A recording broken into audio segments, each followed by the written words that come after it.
नमस्कार, आप देख रहे हैं लाइव लगातार। और 1932 को लेकर के लगातार कई सारी चीज़ें सामने आई थी, जिसके बाद कैबिनेट से 1932 खतियान को मंजूरी मिली थी। आपको साथ ही साथ बता दें कि भाषा को लेकर के भी झारखंड में कई सारे आंदोलन चल रहे हैं, जिसको लेकर के हमारे साथ बात करने के लिए सूर्य सिंह बेसरा जी हैं, पूर्व विधायक हमारे साथ मौजूद है। सर, आपसे जानना चाहेंगे, आप लगातार अलग राज्य के लिए भी लड़ाई लड़े हैं और साथ ही साथ 1932 की अगर बात करेंगे जो सरकार ने इस बार कैबिनेट से पास किया है, क्या कुछ उसको लेकर के सकें? ऐसा है ना, हमको लगता है कि 1932 को लेके लोग काफ़ी असमंजस में है और वर्तमान हेमंत सरकार ने हड़बड़ी में गड़बड़ी कर डाला है। कई मामले में केस है, मुकदमा है, ईडी है, सीबीआई है, भ्रष्टाचार मामले में चारों तरफ से वो उलझन में फंस गया।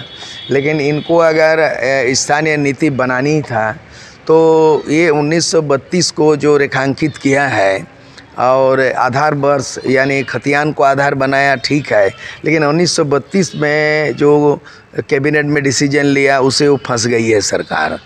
क्योंकि उनको मालूम होना चाहिए था कि झारखंड में सबसे पहले ब्रिटिश साम्राज्य शासन काल में आज़ादी के पहले 1838 में सबसे सर्वे हुआ था, ज़मीन का सर्वे। उसके बाद आज़ादी के पहले भी और आज़ादी के बाद भी अलग अलग समय में अलग अलग ज़िलों में सर्वे सेटलमेंट हुई है। इन्होंने उसको नज़रअंदाज करते हुए एक डंके की चोट में 1932 कर दिया। उदाहरण के लिए मैं बताऊं, जहां से मैं आता हूं, सिंहभूम जिला से आता हूं। सिंहभूम जिला 1980 से पहले एकीकृत जिला था, बाद के दिन में वो 3 जिला में विभक्त हो गया। लेकिन हमारे सिंहभूम जिला में जो अगर खतियान मांगेंगे, कोई सरकारी दस्तावेज बोलिए या ज़मीनदाताओं का दस्तावेज मांगेंगे तो 1964 का मिलेगा। मेरा 1932 का नहीं है। किसी भी कानून बनने से हम पूरे सिंहभूम के लोग, 3 जिला के लोग वंचित हो जाएंगे।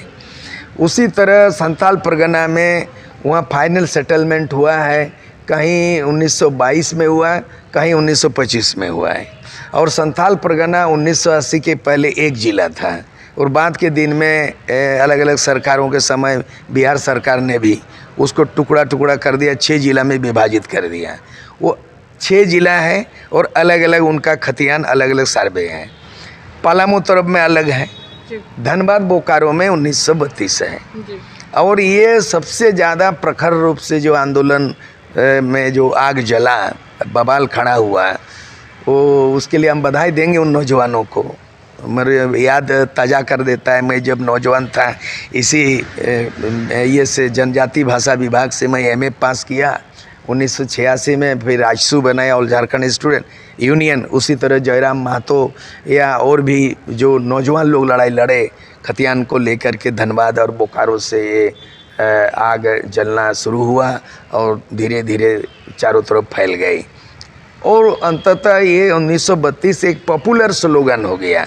पॉपुलर स्लोगन हो गया तो पॉपुलर स्लोगन हो सकता है, लेकिन सर्वमान्य नहीं हो सकता है, मानक नहीं हो सकता है। मानक का मतलब है कि देख लीजिए, मानक ये है कि भारत का जो इंडियन टाइम अगर होगा तो बांग्लादेश का अलग टाइम है, फिर आगे जाइए वो पाकिस्तान का टाइम अलग है, हमारा वहाँ बोहड़ागुड़ा में कोलकाता का टाइम अलग है, और फिर दिल्ली में देखिए अलग टाइम।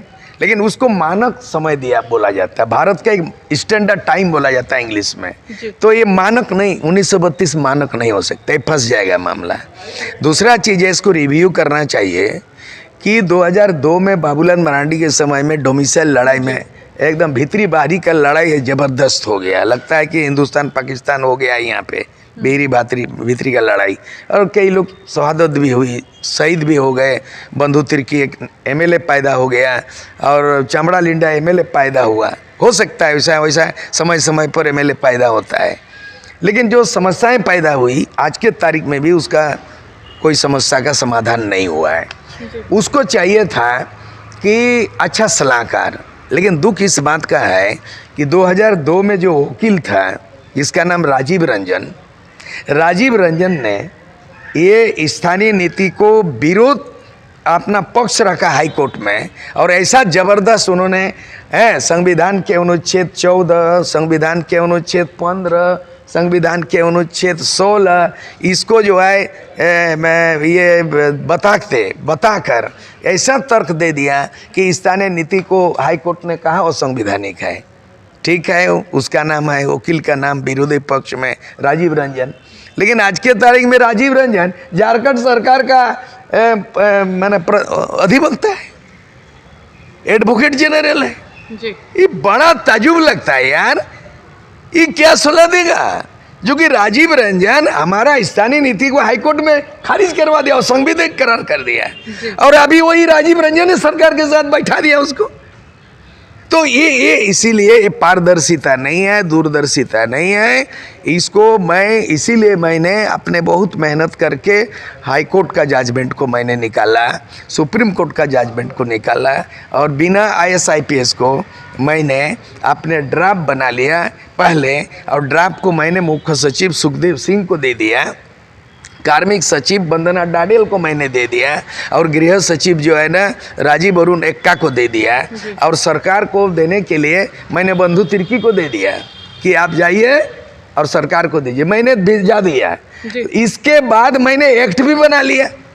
अभी हम तलाश कर रहे हैं कि सूर्य सिंह बेसरा द्वारा स्थानीय नीति जो हाईकोर्ट में खारिज नहीं होगा, सुप्रीम कोर्ट में खारिज नहीं होगा, संविधान सम्मत होगा, नागालैंड के तर्ज पे होगा और आंध्र प्रदेश के तर्ज पे होगा, और जो सुप्रीम कोर्ट ने पहले जजमेंट दिया 2002 में उसके तहत होगा। मैंने ऐसे पारदर्शिता दूरदर्शिता को देखते मैंने निजी बिल बना लिया हूँ, और वो जब सत्र चालू होगा एक तरफ सरकारी विधेयक बनेगा और दूसरी तरफ सूर्य सिंह बेसरा द्वारा बनाया गया निजी बिल आएगा। इस तरह मैंने 32 के विकल्प में बनाया, और मैंने सुझाव दिया हूँ कि जिला के अंतिम सर्वे सेटलमेंट में जिन पूर्वजों का नाम अंकित है जिला स्तर पर वही व्यक्ति स्थानीय कहलाएगा। इस तरह मैंने वैकल्पिक बिल तैयार कर लिया हूँ। सर, अगर हम लोग भाषा की बात करेंगे तो भाषा को लेकर के भी अलग अलग आंदोलन जो है वो चल रहे थे, और आप भी उस भाषा आंदोलन में शामिल रहे हैं कि ये भाषा यहाँ पर होनी चाहिए, जो यहाँ की स्थानीय भाषाएं हैं उस पर सरकार को फोकस करना चाहिए। हमको लगता है कि बिना स्थानीय नीति का, बिना इंजन का रेलगाड़ी कैसे दौड़ा 22 साल, और बिना भाषा का जिस रेलगाड़ी इंजन में तेल डाला जाता है तब जाता है, तब स्टार्ट होता है, कैसे चल रहा है। जहाँ मैं बैठा हूँ ये घर ये का पेड़ है आपका, ये क्या बोलते हैं, कर्मा का पेड़ है, करम पेड़ है, साल का भी पेड़ है। और उस समय ये रामदयाल मुंडा BP केसरी लगाए थे, और हम लोगों के समय में छोटा छोटा जो है साल का पेड़।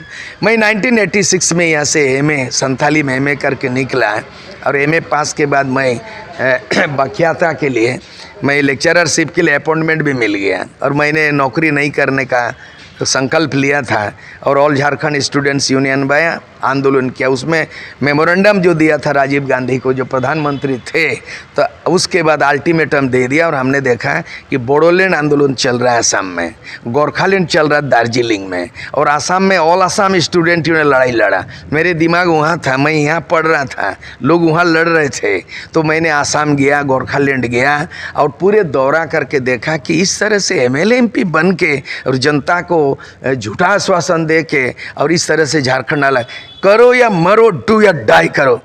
72 घंटा का झारखंड बंद, राजीव गांधी को अल्टीमेटम दिया, दिल्ली जा करके जंतर मंतर वहाँ प्रेस क्लब में प्रेस कॉन्फ्रेंस किया 1986 में। कहाँ 1986 है, और आज 22 साल हो गए झारखंड बनने के बाद। ऐसा आंदोलन किए, झारखंड अलग राज्य बना। झारखंड राज्य बनते ही यहाँ का 9 भाषा से प्राइमरी से लेकर के आपको KG से लेके PG तक पढ़ाई होना चाहिए, कोई सिलेबस नहीं बनाया। ये थोड़ा सा रिपेयर हो गया, अभी रामदयाल मुंडा जी स्वर्गवास हो गए, नहीं आए, और उसके बाद BP केसरी भी नहीं आए, बहुत सारे हमारे HOD लोग भी नहीं है। तो अब जो है ना भाषा का मामला ये है कि अभी तक ना सिलेबस बना है, ना टीचर की बहाल हुई है।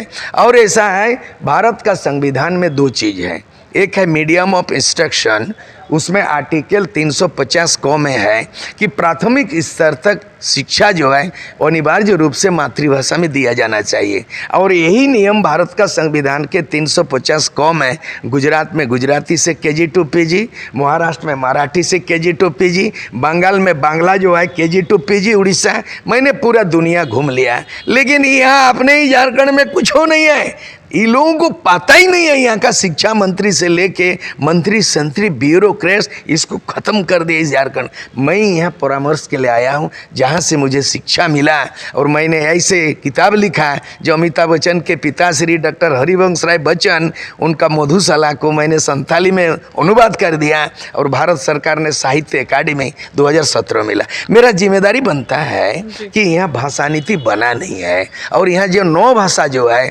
इसको जो है राजभाषा का दर्जा मिलना चाहिए, ये मिला नहीं। तो आज परामर्श करेंगे, फिर एक बार खतियानी आंदोलन की तरह एक बार भाषा आंदोलन, फिर यहाँ का उलगुलन चालू होगा जी।